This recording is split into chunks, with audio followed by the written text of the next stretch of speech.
Hello and welcome to this video where we're going to be talking about investing in water. Now the phrase water is liquid gold will come up throughout the video and I'm going to justify that phrase by presenting evidence to support it. So what you can see is that water has been termed the liquid gold of the 21st century and it's the most essential item in the world. However, 90% of the water on Earth is salt water, 2% is trapped in ice, and so all of humankind relies on 1% of the water on the globe. And clean water is currently readily accessible, so around 7 in 10 people can access water, but that's only for now because a water crisis is coming. And importantly, there's no substitute for water. Each of us will die in a few days without it, and Goldman Sachs issued a report that said water was the petroleum for the next century. So even these big hedge funds and investment banks are starting to look at water as an investment opportunity. And from a historical perspective, what you can see on the left-hand side is civilizations that could harness water survived, and on the right-hand side, those which could not died. So what you can see on the left, the bottom left is Mexico City, and the top left is an aqueduct that the Roman Empire used, and on the right-hand side, you can see that in the top image, this empire died from a drought, and in the bottom right image, there was a war over water, which killed off that civilization. And in the modern day and in history, around 90% of the global population lives around 10 kilometres or less from a fresh water source. And if you think about most major cities, they're either based near a major lake or river. And that is because most of that 1% of the water which humankind relies on is very deep underground. And it's expensive to extract the water from underground. And there's also logistical issues with it as well. So humans instead choose to locate close to surface water. However, a water crisis is coming and it's already happening.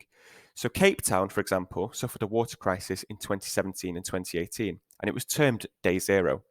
This meant that essentially the government said, on this day, we're going to turn off the water to the city. And what happened is the people who lived in Cape Town panicked and started to change their habits in terms of water consumption.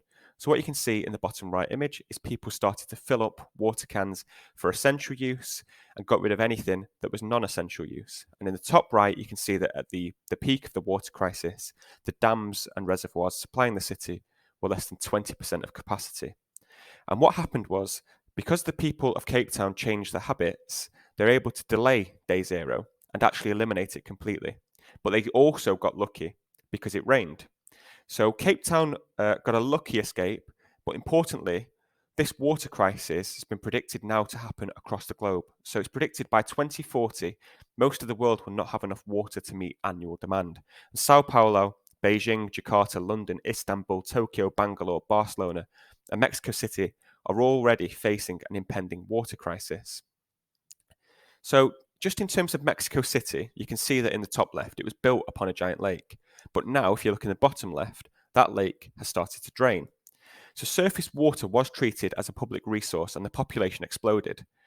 And Mexico City actually gets more rain than London, which is quite surprising, but the lakes to collect it are long gone, which you can see in the bottom left. So the city actually floods. And instead, Mexico pumps their water from underground because we got much better at it. But the underground water that they're pumping up into Mexico City has accumulated over millions of years. So Mexico City are actually draining that water faster than it's filling up. And consequently, Mexico receives around 50% of its water from an underground source. And because of this, Mexico City is sinking by up to 9 inches a year. So what you can see on the left is this is a really large building which is starting to sink left because the water below it is drained, which is pulling the soil down, which is pulling the building over. And on the right-hand side, you can see a street view. And if you look at the line of the roofs, you can see that it's sinking in areas. And this is also happening in northern India and many other areas across the globe. So why is this happening? Well, water consumption this century has increased by more than 700%. But it's not only about population increases, because it's about how we are using water. So personal water accounts for around 8% of consumption, agriculture around 70%, and industry 22%. But whilst this consumption is going up, water is getting less reliable. So it's more erratic with long dry periods or long wet periods. So it's really hard to predict when these water seasons will be, and it's really hard to harness the water.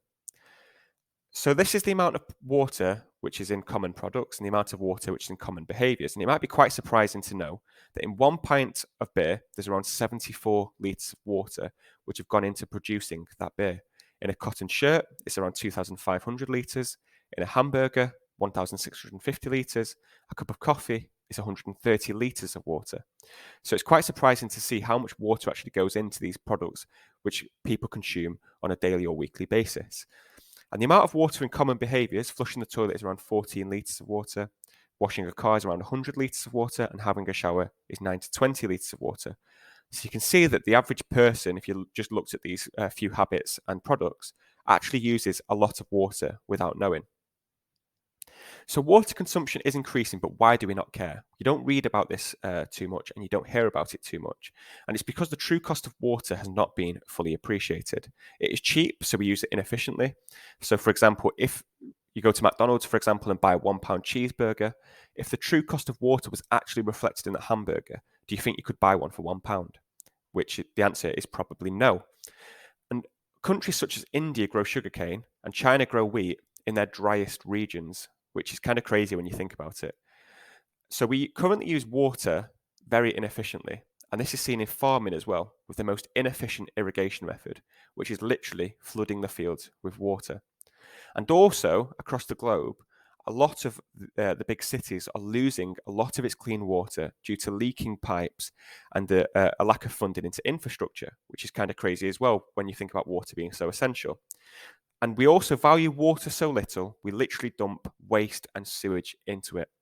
So water is currently priced like it will never run out. And as water becomes more scarce, we will find out what the cost truly is. And that is being seen in Iran and places at the moment with huge protests around the lack of water. Hence, water is being termed liquid gold. I have covered this topic in detail as the next video will focus on water companies, assessing their portfolios and discussing which companies are the best investments. We'll discuss Severn Trent, United Utilities, Pennon Water, American Waterworks, and Xylem, in addition to others. If you have any water companies you'd like me to assess, then please leave a comment over the next few days. Thank you for watching, and if you like this video, please remember to subscribe.